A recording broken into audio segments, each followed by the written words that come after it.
হাদিসের মধ্যে আসছে রাসূল আকরাম সাল্লাল্লাহু আলাইহি ওয়াসাল্লামকে জিজ্ঞাসা করা হচ্ছে, আইয়ু মসজিদিন উদিয়া ফিল আরদি আউওয়ালা, হে আল্লাহর রাসূল, পৃথিবীর মধ্যে সর্বপ্রথম কোন মসজিদ বানানো হয়েছে?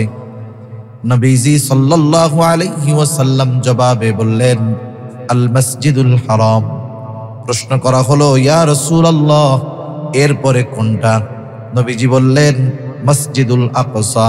প্রশ্ন করা হলো, কাম কানা বাইনাহুমা, দুইটার মধ্যে ব্যবধান কত বছরের? নবীজি বললেন, এই দুইটার মাঝে ব্যবধান হলো 40 বছরের। 40 বছরের ব্যবধান বলতে কি? বানাইছে তো আদম আলাইহিস সালাম রে দিয়া প্রথম। তার মানে ইব্রাহিম আলাইহিস সালামের মাধ্যমে এই ঘরের মূল সংস্কারের পরে 40 বছর পরে মসজিদুল আকসা প্রতিষ্ঠা হয়েছে ইব্রাহিম আলাইহিস সালামের হাতে। এই জন্য পৃথিবীর দ্বিতীয় মসজিদ হলো মসজিদুল আকসা, যেটাও বানাইছে ইব্রাহিম আলাইহিস সালাম। বাইতুল্লাহ সংস্কার হয়েছে ইব্রাহিম আলাইহিস সালামের উপর। এখন যে ইব্রাহিম আলাইহিস সালাম ওই সময়ে যেমন ভাবে সংস্কার করেছেন, বাইতুল্লাহর স্ট্রাকচার ওই সময়ের চাইতে একটু পরিবর্তন করা হয়েছে। বাইতুল্লাহর মূল আকৃতিটা ছিল, যারা হজ উমরায় গিয়েছেন ওই চারকোনা ঘরটাও তো দেখছেন। সাথে সাথে কাবার সামনে একটা জায়গা আছে যেটাকে হাতিমে কাবা বলা হয়। এরকম চাঁদের মতো একটা বেঁকা দেয়াল দিয়ে ঘেরা, দেখছেন নি ছবি টবিতে? হাতিমে কাবা, এটা মূল কাবার অংশ। ওই কাবা ঘরের মধ্যে গিয়া যদি কেউ যেদিকে ফিরে নামাজ পড়ে হয়ে যাবে হাতিমে কাবার। মাসালা হইল ওইখানে গিয়াও যেদিকে ফিরে নামাজ পড়বে হয়ে যাবে। কিন্তু তাহলে মূল কাবার থেকে ওই জায়গাটা কেন বাহিরে রাখা হলো?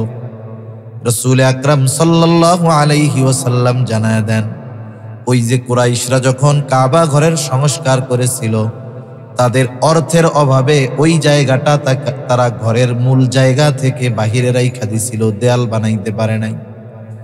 নবীজি বড় আশা করতেন। আয়েশা রাদিয়াল্লাহু তাআলা আনহা বলেন, নবীজি বলেন, আমার তো মন চায় আমি কাবাকে ইব্রাহিমী আকৃতিতে ফিরায়া নিয়ে যাই, কিন্তু শুধুমাত্র ফিতনার কারণে করি না, বিশৃঙ্খলার কারণে করি না।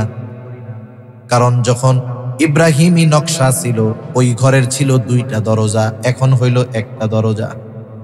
একটা ছিল ঢোকার জন্য আর একটা ছিল বাহির হওয়ার জন্য। এখন দেখবেন মূল সমতল জায়গা থেকে অনেক উপরে দরজা। এই যে উঁচু জায়গাটা ছিল না, ছিল সমান। কিন্তু ওই সময় মক্কার মুশরিকেরা সংস্কার করার সময় দরজা একটা আটকায়া দিছে। তারা চিন্তা করছে এই ঘরে ঢোকা তো আলাদা সম্মানের ব্যাপার, যেন তেন কাউকে ঢুকতে দেওয়া যাবে না। কিন্তু নবীজি আশা পোষণ করতেন যে আমি পরিবর্তন করব। শুধুমাত্র ফিতনার আশঙ্কায় নবীজি এইটা পরিবর্তন করেন নাই। তাহলে ইব্রাহিম আলাইহিস সালাতু ওয়াস সালাম মূল সংস্কার করলেন। এর 40 বছর পর ইব্রাহিম আলাইহিস সালাতু ওয়াস সালামের হাতে বাইতুল মুকাদ্দাসের পরিবর্তন হলো। এই দৃষ্টিকোণ থেকে পৃথিবীর দ্বিতীয় মসজিদ হলো এই মসজিদুল আকসা। যদিও পরবর্তীতে সুলাইমান আলাইহিস সালাতু ওয়াস সালাম এটার ব্যাপক সংস্কার করেছেন, অনেকে জানে না। অনেকে মনে করে যে এই মসজিদুল আকসা বাইতুল মুকাদ্দাস এটাও মনে হয় বানাইছে সুলাইমান আলাইহিস সালাম। না, উনি সংস্কার করছে, কিন্তু এই মসজিদের গোড়পত্তন হয়েছে সাইয়্যিদুনা ইব্রাহিম আলাইহিস সালাতু ওয়াস সালামের মাধ্যমে। ইসলাম প্রত্যেকটা ক্ষেত্রে আমাদেরকে সমাধান দিয়ে দিয়েছে। এজন্য ইসলাম পূর্ণাঙ্গ এক দিন, পূর্ণাঙ্গ এক জীবন ব্যবস্থা। যেমন একটা উদাহরণ দেই, আপনাদের অঞ্চলে বিবাহ শাদী হয় না? বিবাহ শাদী হয়। আপনারা তো আব্দুল্লাহ হরিপুরি রহমাতুল্লাহ আলাইহির প্রতিবেশী বললেই চলে। সব তো আর আপনাদের মতো না, এখানে একটা প্রভাব আছে অন্যরকম। এখান থেকেই যদি আপনারা সিলেট শহরের দিকে চলে যান, বলেন তো ওইখানে যে বিবাহ শাদীগুলো হয়, আমি চ্যালেঞ্জ দিয়ে বলতে পারি অধিকাংশ বিবাহগুলো হয় একেবারে অমুসলিমদের কৃষ্টি কালচার পদ্ধতি অনুসরণ করে। অথচ বলেন তো, এই বিবাহ সুন্নাত তরিকায় হওয়ার করার পদ্ধতি নবীজি জানায় গেছেন কি জান নাই? জানায় গেছে। এই যে আমাদের মুসলিমদের স্পেশাল বিবাহর পদ্ধতি সুন্নাত তরিকায় থাকার পরেও আমরা আগ্রহী হই অমুসলিমদের তরিকায় বিবাহ করতে, বিবাহ দিতে, ওই অনুষ্ঠান পরিচালনা করতে, এখানে আমরা যুদ্ধে হেরে গেছি। এই রকম প্রত্যেকটা ক্ষেত্রে যদি আমরা ইসলামী দিক নির্দেশনা অনুযায়ী চলতে পারতাম, আমরা জয়ী থাকতাম। কিন্তু বাস্তবতা হলো অমুসলিমেরা এই সংস্কৃতির যুদ্ধে আমাদেরকে পরাজিত করে দিয়েছে। সেজন্য গোটা দুনিয়ায় ইসলাম এর বিরুদ্ধে অমুসলিম শক্তি এই দুইভাবে যুদ্ধ করে। একটা হলো হয়তো আমাদেরকে নিঃশেষ করে দিবে, না হয় আমাদের বাঁচায় রাখবে ঠিক, কিন্তু আমাদের মধ্যে মুসলমানিত্ব এগুলো কিছুই তারা রাখবে না। দেখতে মনে হবে মুসলমান, পরিচয়টা হবে মুসলমানের, কিন্তু ভিতরে সব কিছু থাকবে অমুসলিমদের। এই যুদ্ধে আমরা পরাজিত। সেজন্য অমুসলিমদের ষড়যন্ত্র চক্রান্ত এটা বোঝা বড় কঠিন।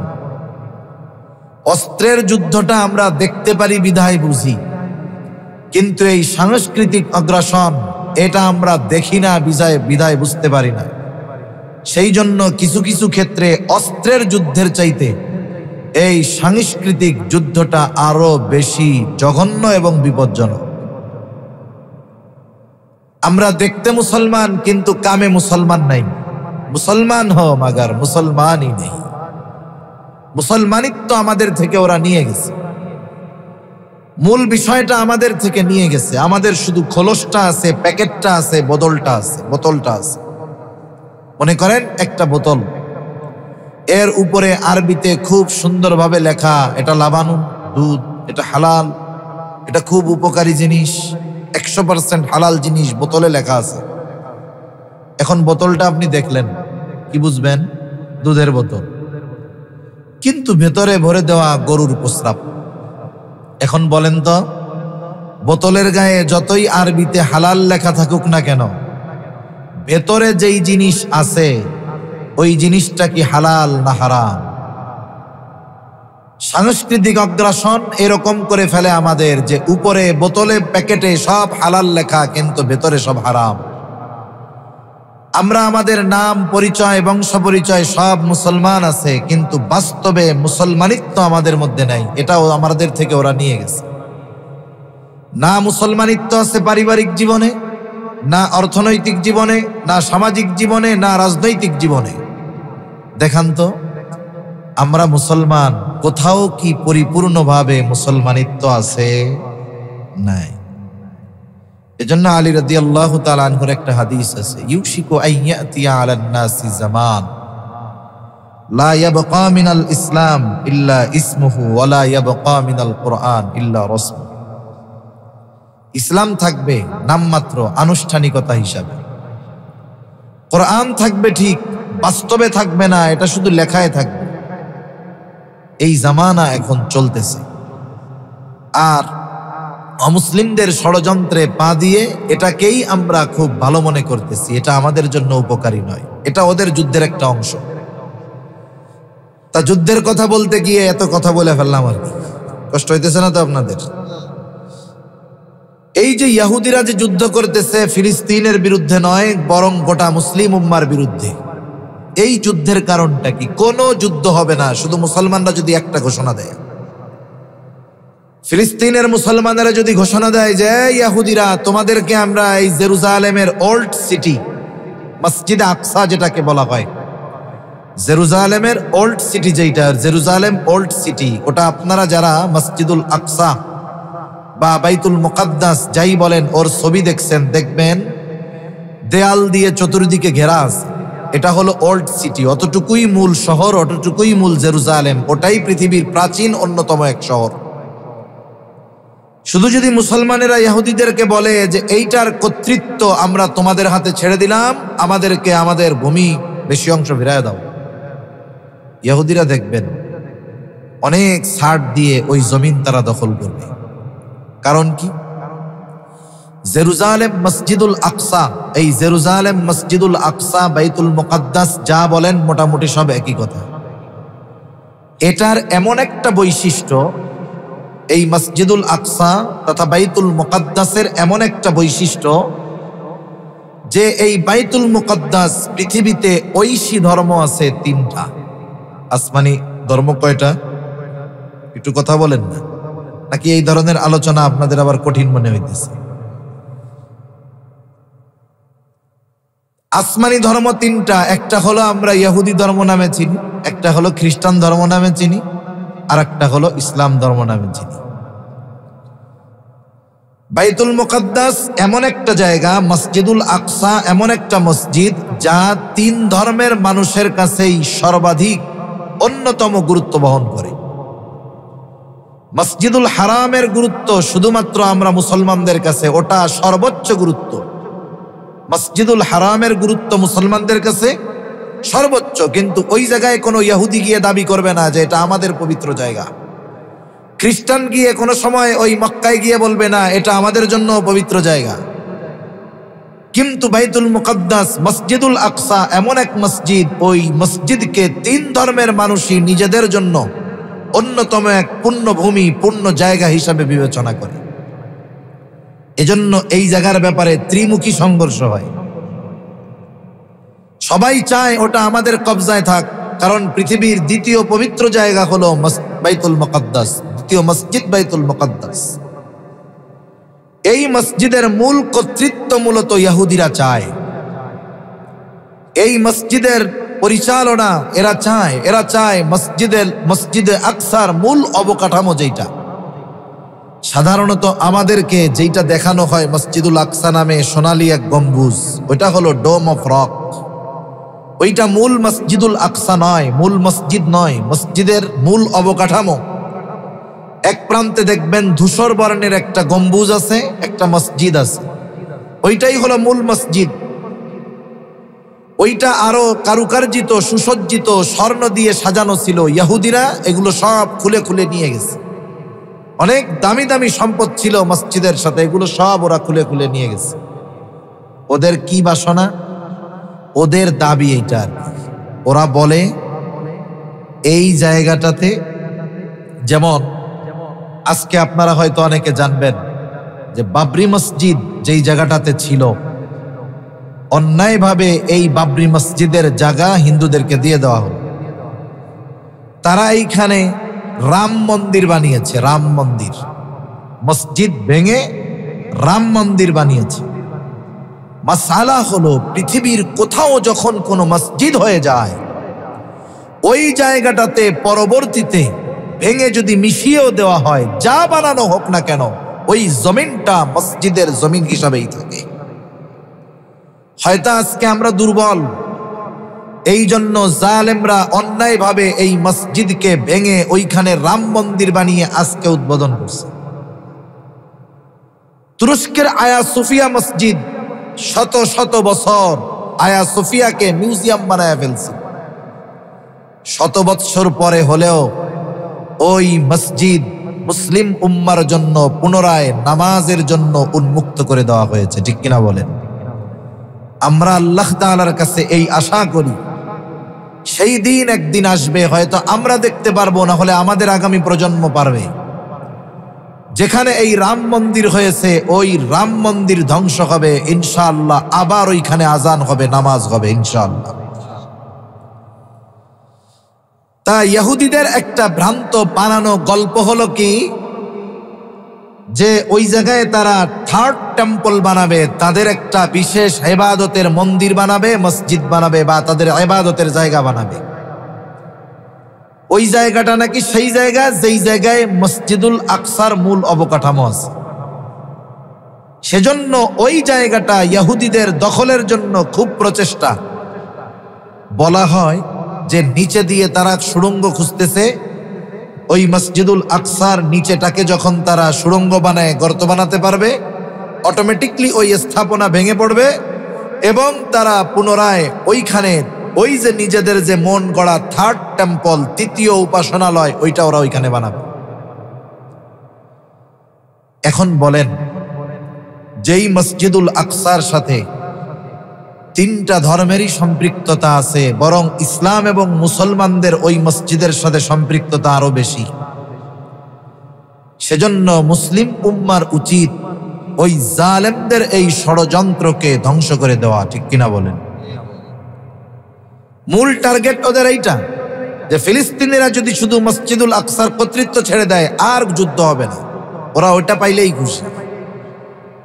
সেজন্য এই মসজিদ আমাদের জন্য অনেক গুরুত্ব বহন করে।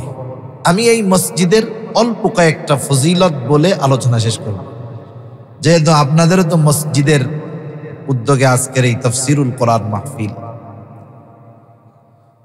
আল্লাহু আকবার। মসজিদ হলো এমন এক ঘর, আল্লাহ সুবহানাহু ওয়া তাআলা এই দুনিয়াতে সর্বপ্রথম তার ঘর প্রতিষ্ঠা করেছেন। আল্লাহ তাআলা কোরআনুল কারীমের মধ্যে বলেন, ইন্না আউওয়ালা বাইতিন উযিআ লিন-নাসি লাল্লাযী বিবাক্কাতা মুবারাকান ওয়া হুদাল লিল আলামিন। আল্লাহ রাব্বুল আলামিন বলেন, ইন্না আউওয়ালা বাইতিন উযিআ লিন-নাস। আল্লাহ রাব্বুল আলামিন বলেন, মানুষের জন্য প্রথম যেই ঘর বানানো হয়েছে, বাইতিন উযিআ লিন-নাস লাল্লাযী বিবাক্কাতা মুবারাকান ওয়া হুদাল লিল আলামিন। সেই ঘর বাক্কায় অবস্থিত। মক্কার পুরাতন নাম হলো বাক্কা, মক্কার আরেক নাম হলো বাক্কা। আল্লাহ তাআলা বলেন সেটা মক্কায় অবস্থিত। এটা হলো সেই ঘর বাইতুল্লাহ, আল্লাহর ঘর, যা মানুষের জন্য নির্মাণ করা হয়েছে। মুফাসসিরিন ইকরাম বলেন দুইটা বিষয় হতে পারে। একটা হলো এই পৃথিবীর প্রথম ঘর, ওইটা আল্লাহর ঘর। দ্বিতীয় অর্থ হতে পারে মানুষের ইবাদতের জন্য সর্বপ্রথম ঘর হলো ওই ঘর। আল্লাহ তাআলা জানায় দেন এই ঘর এমন এক ঘর, বিবাক্কাতা মুবারাকান ওয়া হুদাল লিল আলামিন, যেই ঘর হলো মানুষের জন্য বরকতে ভরপুর এবং ওয়া হুদাল লিল আলামিন, গোটা বিশ্ব জগতের জন্য হেদায়েতের মূর্ত প্রতীক। সেই জন্য পৃথিবীর জমিনে আল্লাহ তাআলা সর্বপ্রথম তার ইবাদতের জায়গা সৃষ্টি করেছেন, বানিয়েছেন। এই বাইতুল্লাহ দীর্ঘকাল ব্যাপী মানুষ ইবাদত করেছে বাইতুল্লাহকে কেন্দ্র করে। কিন্তু হযরত নূহ আলাইহিস সালাতু ওয়াস সালামের মহাপ্লাবনের পর এই ঘরটা অনেক ক্ষতিগ্রস্ত হলো। আল্লাহ তাআলা সাইয়্যিদুনা ইব্রাহিম আলাইহিস সালাতু ওয়াস সালামের মাধ্যমে ওই ঘরের সংস্কার করাইলেন। হযরত ইসমাইল আলাইহিস সালাম ও ইব্রাহিম আলাইহিস সালাম দুইজন মিলে, বাপ বেটা মিলে ওই ঘর সংস্কার করলেন। এই জন্য হাদিসের মধ্যে আসছে, রাসূল আকরাম সাল্লাল্লাহু আলাইহি ওয়াসাল্লামকে জিজ্ঞাসা করা হচ্ছে, আইয়ু মসজিদিন উদিয়া ফিল আরদি আউওয়ালা। হে আল্লাহর রাসূল, পৃথিবীর মধ্যে সর্বপ্রথম কোন মসজিদ বানানো হয়েছে? নবীজি সাল্লাল্লাহু আলাইহি ওয়াসাল্লাম জবাবে বললেন, আল মসজিদুল হারাম। প্রশ্ন করা হলো, ইয়া রাসূলুল্লাহ, এরপরে কোনটা? নবীজি বললেন, মসজিদুল আকসা। প্রশ্ন করা হলো, কাম কানা বাইনাহুমা, দুইটার মধ্যে ব্যবধান কত বছরের? নবীজি বললেন, এই দুইটার মাঝে ব্যবধান হলো 40 বছরের। 40 বছরের ব্যবধান বলতে কি? বানাইছে তো আদম আলাইহিস সালাম রে দিয়া প্রথম। তার মানে ইব্রাহিম আলাইহিস সালামের মাধ্যমে এই ঘরের মূল সংস্কারের পরে 40 বছর পরে মসজিদুল আকসা প্রতিষ্ঠা হয়েছে ইব্রাহিম আলাইহিস সালামের হাতে। এই জন্য পৃথিবীর দ্বিতীয় মসজিদ হলো মসজিদুল আকসা, যেটাও বানাইছে ইব্রাহিম আলাইহিস সালাম। বাইতুল্লাহ সংস্কার হয়েছে ইব্রাহিম আলাইহিস সালামের উপর। এখন যে ইব্রাহিম আলাইহিস সালাম ওই সময়ে যেমন ভাবে সংস্কার করেছেন, বাইতুল্লাহর স্ট্রাকচার ওই সময়ের চাইতে একটু পরিবর্তন করা হয়েছে। বাইতুল্লাহর মূল আকৃতিটা ছিল, যারা হজ উমরায় গিয়েছেন ওই চারকোনা ঘরটাও তো দেখছেন, সাথে সাথে কাবার সামনে একটা জায়গা আছে যেটাকে হাতিমে কাবা বলা হয়। এরকম চাঁদের মতো একটা বেঁকা দেয়াল দিয়ে ঘেরা, দেখছেন নি ছবি টবিতে? হাতিমে কাবা এটা মূল কাবার অংশ। ওই কাবা ঘরের মধ্যে গিয়া যদি কেউ যেদিকে ফিরে নামাজ পড়ে হয়ে যাবে। হাতিমে কাবার মাসালা হইল ওইখানে গিয়াও যেদিকে ফিরে নামাজ পড়বে হয়ে যাবে। কিন্তু তাহলে মূল কাবার থেকে ওই জায়গাটা কেন বাহিরে রাখা হলো? রাসূল আকরাম সাল্লাল্লাহু আলাইহি ওয়াসাল্লাম জানায় দেন, ওই যে কুরাইশরা যখন কাবা ঘরের সংস্কার করেছিল, তাদের অর্থের অভাবে ওই জায়গাটা তারা ঘরের মূল জায়গা থেকে বাহিরে রাইখা দিছিল, দেয়াল বানাইতে পারে নাই।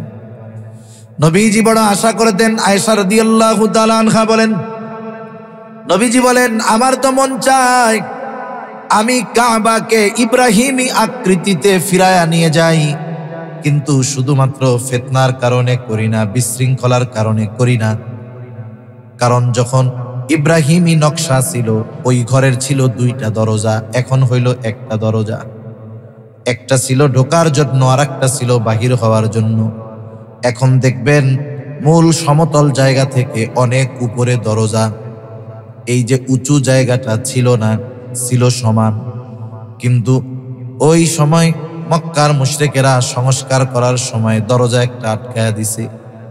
তারা চিন্তা করছে এই ঘরে ঢোকা তো আলাদা সম্মানের ব্যাপার, যেন তেন কাউকে ঢুকতে দেওয়া যাবে না। কিন্তু নবীজি আশা পোষণ করতেন যে আমি পরিবর্তন করব। শুধুমাত্র ফিতনার আশঙ্কায় নবীজি এইটা পরিবর্তন করেন নাই। তাহলে ইব্রাহিম আলাইহিস সালাতু ওয়াস সালাম মূল সংস্কার করলেন। এর 40 বছর পর ইব্রাহিম আলাইহিস সালাতু ওয়াস সালামের হাতে বাইতুল মুকাদ্দাসের পরিবর্তন হলো।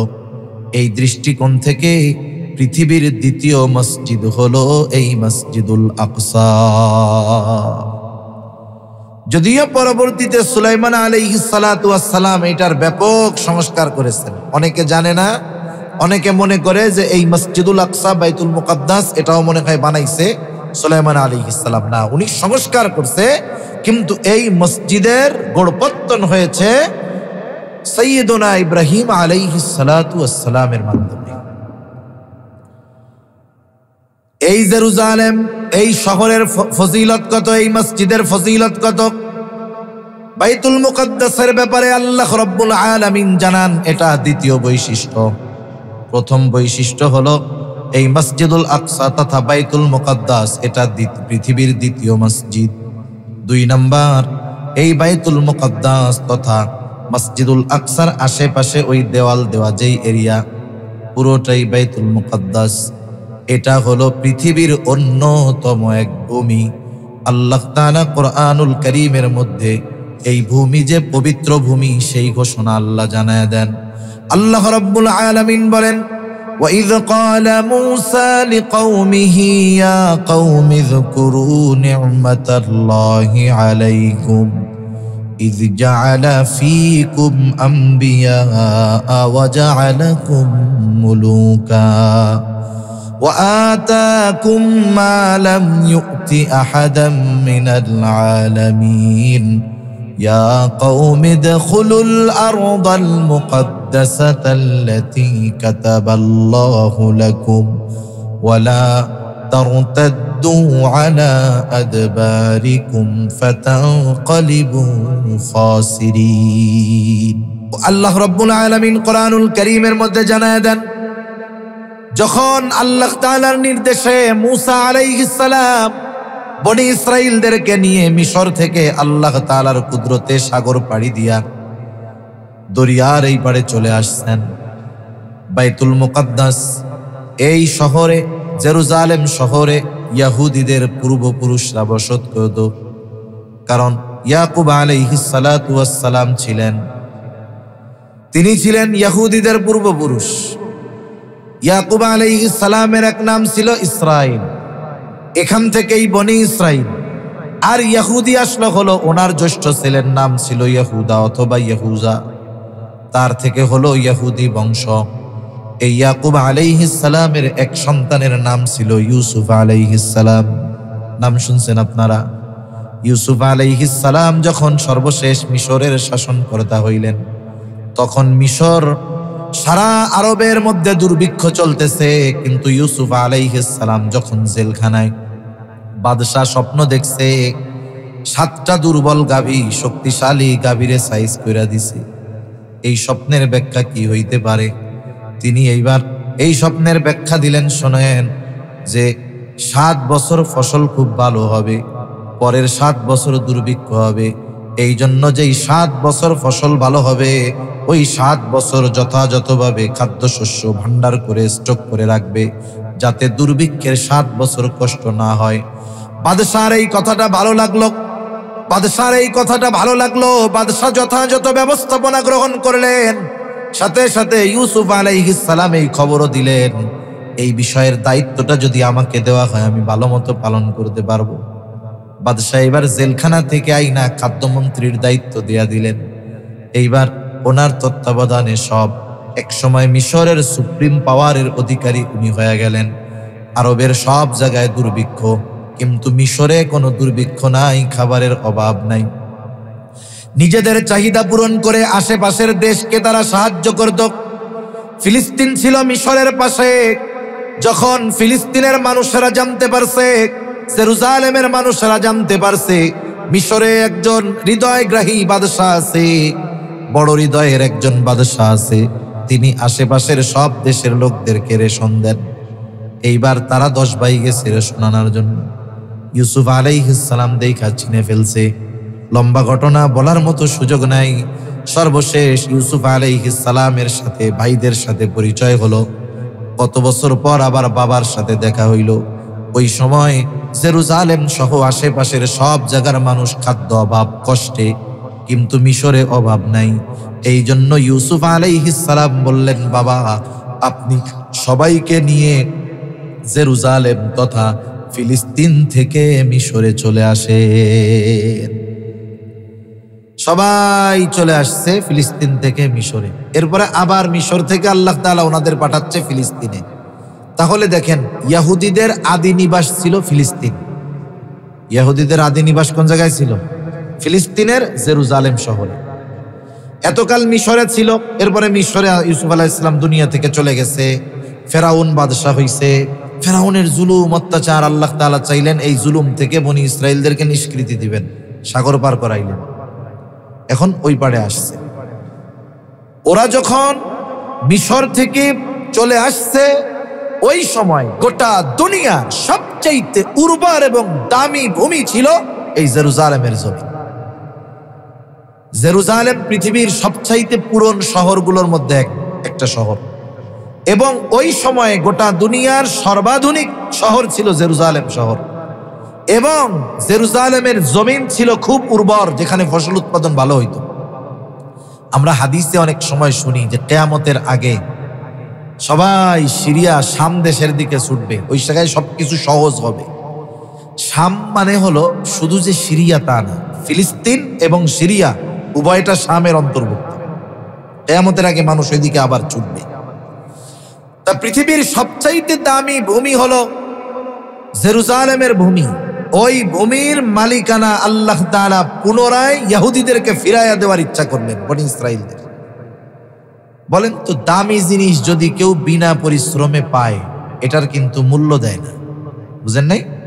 দামি জিনিস কোনো কষ্ট ছাড়া পাইছে, তাইলে এটারে কেউ মূল্য দেয় না। কিন্তু কষ্ট কইরা যদি 5টা টাকা উপার্জন করতে হয়, যে কষ্ট করে সে ওই 5 টাকারই মূল্যায়ন করে। আর যদি বিনা কষ্টে 10 লাখও পায়, তা চিন্তা করে তো এমনিই পাইছে, কষ্ট কিসের? আল্লাহ তাআলা চাইলেন এই দামি ভূমিটা তাদের দিয়ে দিব।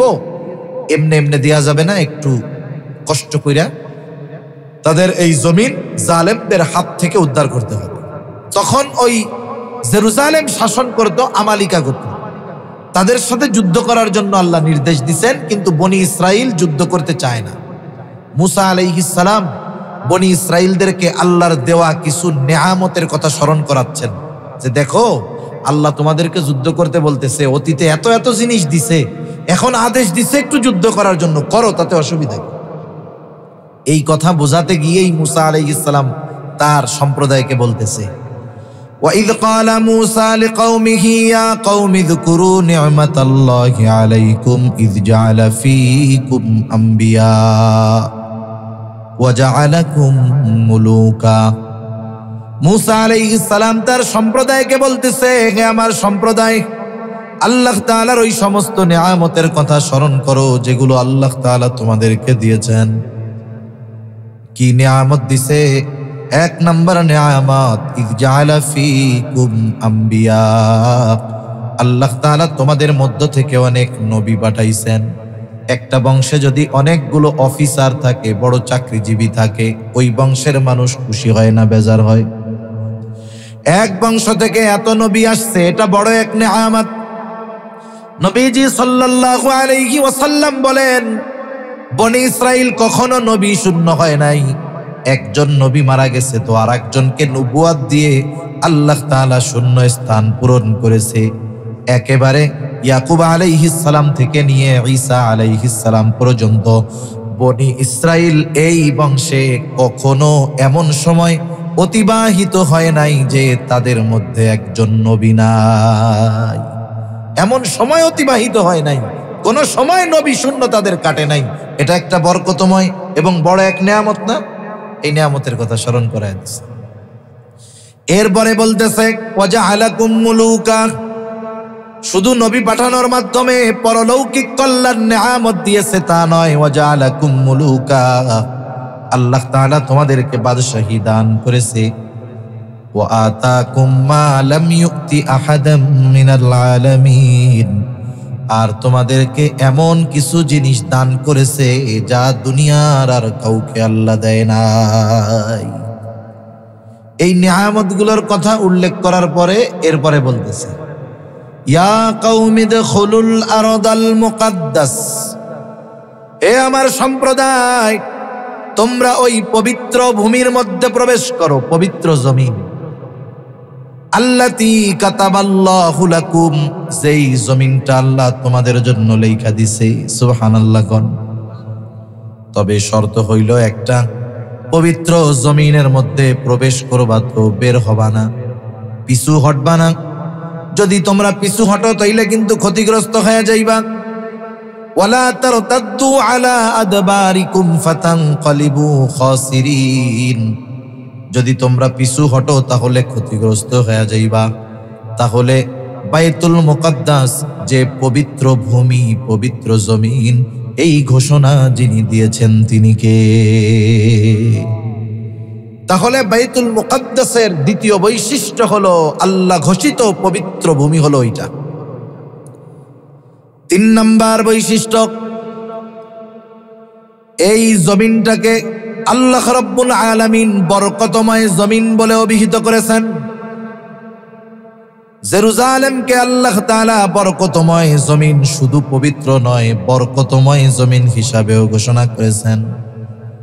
আল্লাহ তাআলা কোরআনুল কারীমের মধ্যে বলেন, সুবহানাল্লাযী আসরা বিআবদিহি লাইলাম মিনাল মাসজিদিল হারামি ইলাল মাসজিদিল আকসা আল্লাযী বারাকনা হাওলাহু লিনুরিয়াহু মিন আয়াতিনা। আল্লাহ তাআলা বলেন, সুবহানা আল্লাযী আসরা বিআবদিহি, আল্লাহ রাব্বুল আলামিন বলেন, ভূত পবিত্র ওই সত্তা যিনি তার বান্দাকে ভ্রমণ করিয়েছেন, রাতের ভ্রমণ, ইলাল মসজিদ মিনাল মসজিদিল হারামি ইলাল মসজিদিল আকসা, রাতের একটা অংশে, গোটা রাত্রে না, রাতের একটা অংশে যিনি তার বান্দাকে মসজিদে হারাম থেকে মসজিদে আকসা সফর করিয়েছে। ইসরা বলা হয় রাত্রিকালীন ভ্রমণকে, আর ইসরা এটা হয় জমিনে। এজন্য নবীজি সাল্লাল্লাহু আলাইহি ওয়াসাল্লামের মেরাজের সফরের প্রথম অংশ হলো ইসরা। মসজিদুল হারাম থেকে মসজিদুল আকসা পর্যন্ত যেই সফর, এটাকে বলা হয় ইসরা। আর মসজিদুল আকসা থেকে আরশে আজিম পর্যন্ত যেই সফর, সেটাকে বলা হয় মেরাজ। আল্লাহ তাআলা তো সরাসরি মসজিদুল হারাম থেকে মেরাজ করাইয়া আল্লাহ তাআলা চাইলে সপ্ত আকাশে আরশে আজিমে নিয়ে যাইতে পারতেন। কিন্তু আল্লাহ তাআলা কেন ওইখান থেকে আগে মসজিদুল আকসায় নিলেন? আল্লাহ তাআলা সেই কারণগুলো নিজেই বলেন, আল্লাযী বারাকনা হাওলাহু লিনুরিয়াহু মিন আয়াতিনা। আল্লাহ রাব্বুল আলামিন বলেন, ওই মসজিদ যার চতুর্পাশকে আমি আল্লাহ বরকতময় করেছি, সাথে সাথে লিনুরিয়াহু মিন আয়াতিনা, এই সফরের মাধ্যমে আমার বান্দাকে আমার নিদর্শন সমূহ দেখানোর জন্য এই সফর আমি করিয়েছি। তাহলে মসজিদুল আকসা তথা বাইতুল মুকাদ্দাসের তৃতীয় বৈশিষ্ট্য, এটা হলো বরকতময় এক জমিন। এই জমিন এমন এক জমিন, যেই জমিনের মধ্যে সবচাইতে বেশি নবীদের আগমন ঘটছে। এই জমিন এমন এক জমিন, এই জমিনের চতুর্পাশে ওই জমিনে সবচাইতে বেশি নবী রাসূলদের কবর আছে। এই মসজিদ এমন এক মসজিদ, এই বাইতুল মুকাদ্দাস মসজিদুল আকসা, এর অন্যতম পঞ্চম বৈশিষ্ট্য হলো এটা হলো মুসলমানদের প্রথম কিবলা। এই মসজিদের সাথে আমাদের ইবাদতের সম্পর্ক, নবীজির মেরাজের সম্পর্ক, ইবাদতের সম্পর্ক এই মসজিদের সাথে আমাদের। আব্দুল্লাহ ইবনে আব্বাস রাদিয়াল্লাহু তাআলা আনহু থেকে বর্ণিত, রাসূল আকরাম সাল্লাল্লাহু আলাইহি ওয়াসাল্লাম যখন মক্কায় নামাজ পড়তেন, তিনি বাইতুল মুকাদ্দাসের দিকে ফিরে নামাজ পড়তেন। নাহওয়া বাইতুল মুকাদ্দাস ওয়াল কাবাতু বাইনা ইয়াদাই। নবীজি বাইতুল মুকাদ্দাসের দিকে ফিরতেন ঠিক, কিন্তু তার আর বাইতুল মুকাদ্দাসের মাঝে কাবা সামনে থাকতো। নবীজি মক্কায় নামাজ পড়তেন বাইতুল মুকাদ্দাসের দিকে ফিরে। বাইতুল মুকাদ্দাস হলো উত্তর দিকে, তিনি দাঁড়াইতেন কাবার দক্ষিণ পাশে, ফিরতেন উত্তর দিকে। তাহলে সামনে কাবা, এরপরে বাইতুল মুকাদ্দাস। রাসূল আকরাম সাল্লাল্লাহু আলাইহি ওয়াসাল্লাম বাদামা হাজারা ইলাল মদিনা, মদিনায় হিজরত করার পর মদিনাও ছিল মক্কা থেকে উত্তর দিকে। তাহলে মদিনা থেকে যদি উত্তর দিকে ফিরে নামাজ পড়ে, কাবা পড়ে যায় দক্ষিণ দিকে। মক্কায় থাকতে নবী কাবা সামনে নিয়ে নামাজ পড়তে পারতেন, যদিও কিবলা ছিল বাইতুল মুকাদ্দাস। কিন্তু মক্কা থেকে মদিনায় হিজরত করার পর নবীজি যখন বাইতুল মুকাদ্দাসের দিকে ফিরে নামাজ পড়েন, বলেন তো কাবা কি সামনে থাকে নাকি পেছনে পড়ে যায়? কোন দিক থাকে কোন? তো পেছনে। 16 মাস নামাজ পড়ছেন নবীজি ওই রকম বাইতুল মুকাদ্দাসের দিকে ফিরা। কিন্তু নবীর মনের মধ্যে তামান্না, বড় আশা, কাবা যদি মুসলমানদের জন্য কিবলা হইতো কতই না ভালো হইতো। একটা মসজিদ আছে, যেই মসজিদের নাম হলো কিবলাতাইন, দুই কিবলার মসজিদ। যারা হজ উমরায় গেছেন তারা ওই জিয়ারার সময়, মানে ঐতিহাসিক স্থাপনাগুলো দেখার সময় যেই জায়গাগুলোয় সফর হয়, এর মধ্যে একটা হলো মসজিদে কিবলাতাইন। ওই মসজিদের মধ্যে গেলে দেখা যায় একটা কেবলার চিহ্ন দেওয়া আছে। এখন তো দক্ষিণ দিক, মদিনা থেকে দক্ষিণ দিক মক্কা কেবলা। যখন কেউ পেছনে ঘুরবে তাকায় দেখবে ওই জায়গায় উপরে চিহ্ন দেওয়া আছে, এটা ছিল আগে কেবলা। রাসূল আকরাম সাল্লাল্লাহু আলাইহি ওয়াসাল্লামের মনের মধ্যে বড় তামান্না, বড় আশা, যদি বায়তুল্লাহ মুসলমানদের জন্য কিবলা হইতো কতই না ভালো হইতো। একদিন নবীজি নামাজ পড়তেছেন, নামাজ পড়তেছে আর বারবার আকাশের দিকে তাকায়। মনের মধ্যে ওই আশাটা বেশি করে জাগ্রত হয়েছে। নবীজি কিছুই ঠিকই বলেন না, কিন্তু বারবার আকাশের দিকে তিনি তাকান। কিন্তু নবীজির মনে কি চায় দুনিয়ার কেউ না জানলেও যিনি জানেন তিনি কে। আল্লাহ তাআলা বলেন, কাদ নারা তাকাল্লুবা ওয়াজহিকা ফিস সামাই ফালানুওয়াল্লিয়ান্নাকা কিবলাতান তারদাহা ফাওয়াল্লি ওয়াজহাকা শাতরাল মাসজিদিল হারাম। আল্লাহ তাআলা বলেন, কাদ নারা তাকাল্লুবা ওয়াজহিকা ফিস সামা ফালানুওয়াল্লিয়ান্নাকা কিবলাতান তারদাহা। কেন আপনি বারবার আকাশের দিকে তাকান? আল্লাহ কিন্তু সেটা জানে। আপনার মন চায় কিবলাটা পরিবর্তন হয়ে যাক, শুইনা নেন, ফালা নুওয়াল্লিয়ান্নাকা কিবলাতান তারদাহা, আমি আপনার সন্তুষ্টির জন্য এই কিবলা আমি আল্লাহ পরিবর্তন করে দিব। আল্লাহ তাআলা আমার আপনার নবীজির খুশির জন্য কিবলা পরিবর্তনের ঘোষণা দিলেন। নামাজ হইছে 2 রাকাত। এই ওহী যখন নাজিল হয় নামাজ কয় রাকাত হইছে? আল্লাহ তাআলা বলেন আর দেরির দরকার কি, যেহেতু কইরাই দিমু। ফাওয়াল্লি ওয়াজহাকা শাতরাল মসজিদিল হারাম, আপনার চেহারা আপনি এবার মসজিদুল হারামের দিকে ঘুরায় ফেলেন। সুবহানাল্লাহ বলেন। এখন দেখেন নবীজির এই 16-17 মাসের ইবাদতের সাথে সম্পর্ক এই মসজিদুল আকসার। শুধু তাই না, রাসূল আকরাম সাল্লাল্লাহু আলাইহি ওয়াসাল্লাম যখন মেরাজে গেছেন, দুনিয়ার শেষ স্টপেজ ছিল মসজিদুল আকসা। এই মসজিদুল আকসার এমন একটা বৈশিষ্ট্য আছে গোটা দুনিয়ার আর কোনো মসজিদের নাই। আল্লাহ তাআলা আমার আপনার নবীজিকে মসজিদুল আকসায় নিলেন এবং আল্লাহ তাআলা পৃথিবীর শুরু থেকে নিয়ে আমার আপনার নবীর আগ পর্যন্ত যত পয়গম্বর রাসূল দুনিয়ায় আসছে সবাইকে ওই জায়গায় একত্রিত করেছেন। সুবহানাল্লাহ বলেন। এই জমিনটা এমন এক জমিন যেই জমিনে আল্লাহ তাআলার সকল প্রতিনিধিদেরকে আল্লাহ একত্রিত করেছে। এ দুনিয়ায় আর কোনো জায়গায় এটা হবে না। শুধু তাই না, এই মসজিদ আমার আপনার নবীকে নবীদের নবী বানায় দিয়েছে, সকল নবীর সরদার বানায় দিয়েছে। সকল নবীর উপস্থিতিতে আমার আপনার নবীজিকে আল্লাহ তাআলা ইমামতির দায়িত্ব দিয়ে দিয়েছে। নবীজি ওইখানে গিয়া ওযু করেছে। সব পয়গম্বর আলাইহিস সালাম কাতার ধরে বসে আছে। এখন ইমামকে নামাজকে পড়াবে। জিবরাইল আলাইহিস সালাম আমার আপনার নবীকে ইমাম বানায়া দিছে, ঠেলা দিছে, আগে আপনি পড়ান। ইব্রাহিম আলাইহিস সালাম আছে, ইমামতির দায়িত্ব দেওয়া হয় নাই।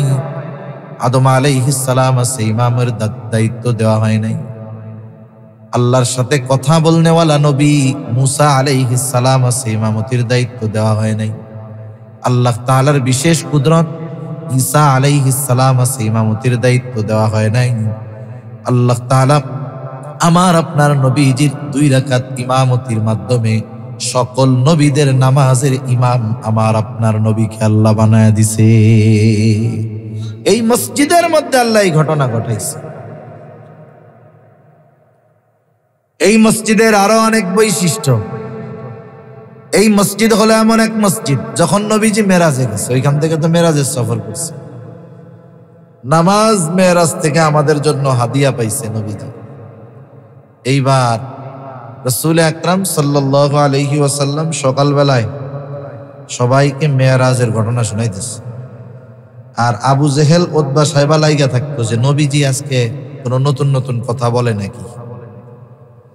তা যখন মেরাজের ঘটনা শুনাইছে, আবু জেহেল উতবা সাহেবা চিন্তা করছে এতকাল এরা যা মানছে এই কথা আর কেউ মানবে না। এখন এই খবর কাকে আগে বলা যায়? ওই দিন আবু বকর সিদ্দিক রাদিয়াল্লাহু তাআলা আনহু ওই মজলিসে নাই। আবু জেহেল দৌড়াইয়া গিয়া আবু বকরের কাছে গেছে, ও আবু বকর শুনছো নাকি? কি হয়েছে? বলে মুহাম্মদ কি বলে শুনছো? সে নাকি এক রাত্রের মধ্যে এই মক্কা থেকে গেছে সেই জেরুজালেম, ওইখান থেকে সপ্ত আকাশ পাড়ি দিয়ে আল্লাহর সাথে কথা বইলা নাকি আবার রাতের আগেই ফিরে চলে আসছে। কও এ কথা কি বিশ্বাসযোগ্য হইতে পারে? সত্য? আবু বকর বলে এটা কে বলছে? বলে মুহাম্মদ বলছে। উনি কোনো দ্বিধাদ্বন্দ্ব নাই যে নবী যদি বলে থাকে কোনো সন্দেহ নাই এটা নিঃসন্দেহে সত্য কথা। সুবহানাল্লাহ।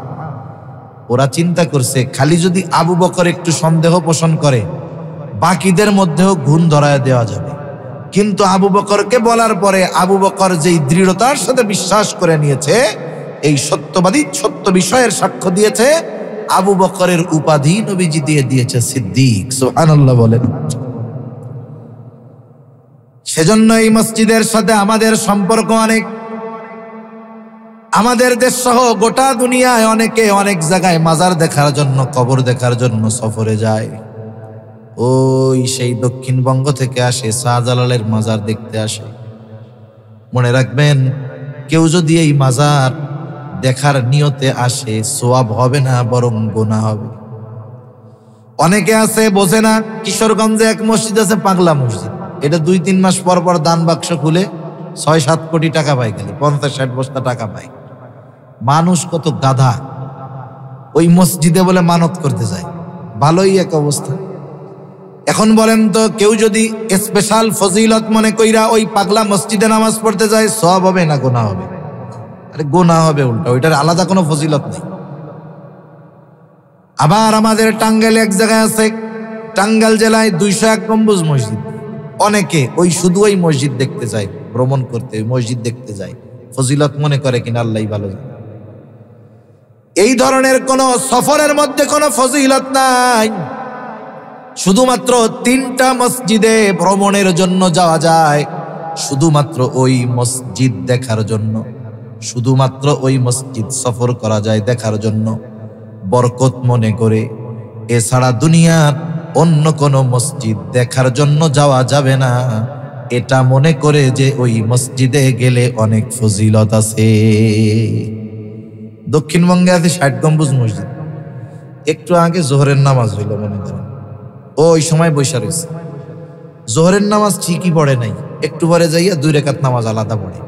এই নামাজ পড়লে ফজিলত আছে। আরে খাটাস, ওই নামাজের ফজিলত কি? একটু আগে ফরজ নামাজ পড়লি না, ও মনে করতেছে এই জায়গায় 2 রাকাত নামাজ পড়লে খুব মজা, ফজিলত। দেখবেন শাহজালাল রহমতুল্লাহি আলাইহির যে কবর, ওর পাশে ছোট্ট একটা পুরাতন মসজিদ না, পাশে বড় মসজিদ, জামাত হয়, কেউ যায় না, নামাজও পড়ে না, ওই জায়গায় 2 রাকাত পড়ে, খুব ফজিলত মনে করে পড়ে। বলেন কোন ফজিলত আছে? নবীজি বলেন 3টা মসজিদ সফর করা যায় ফজিলতের আশায়, মসজিদুল হারাম, মসজিদুল নববী আর মসজিদুল আকসা। এই 3 মসজিদের এই ফজিলত দুনিয়ার আর কোন মসজিদকে আল্লাহ দেয় নাই।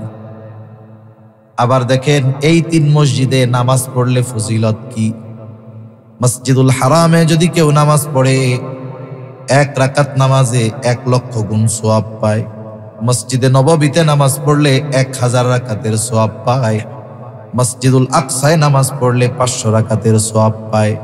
দুনিয়ার আর কোন মসজিদ যত বড় হোক, দামি হোক আর ভালো হোক, 1 রাকাত নামাজ পড়লে 1 রাকাতের সমপরিমাণই সওয়াব পাবে, তার সওয়াব একটু পরিমাণ বাড়ানো হবে না।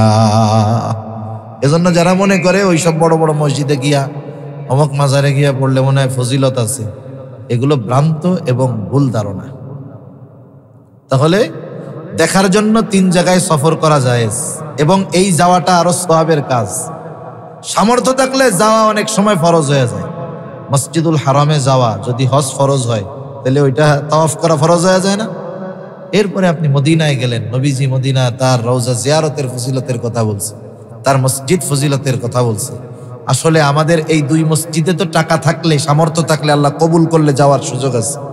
কিন্তু আমরা আল্লাহর কাছে আশা রাখি, ইনশাআল্লাহ যেই মসজিদ থেকে নবীজির মেরাজ শুরু হয়েছে, ইনশাআল্লাহ ওই মসজিদেও আল্লাহ তাআলা চাইলে আমাদেরকে অচিরেই নামাজ আদায়ের সুযোগ করে দিবেন ইনশাআল্লাহ। কারণ জানেন না, এটা খুব কঠোর নিরাপত্তার মধ্যে থাকে। একেবারে বাছাইকৃতভাবে, খুব তদন্ত সাপেক্ষে ইহুদিরা ঢুকতে দেয়। ওই বাইতুল জেরুজালেমের ওল্ড সিটি, যেটা দেখবেন দেয়াল আছে 4 দিক দিয়া, ওর যে মূল গেটগুলো, ওই জায়গায় সব ইহুদিরা পাহারায় থাকে। ওরা ঢুকতে দিলে ঢুকতে পারে, নাইলে ঢোকার কোনো উপায় নাই। তাও ফিলিস্তিনের পশ্চিম তীর যেটাকে বলে, ওই জায়গার কিছু মানুষ ঢুকতে পারে, মুসলমান, আর কেউ ঢুকতে পারে না। আমাদের বদনসিব, হয়তো সামর্থ্য থাকলেও আমরা ঢুকতে পারবো না, কিন্তু আশা রাখি ইনশাআল্লাহ আল্লাহ তাআলা চাইলে এই অসম্ভব সম্ভব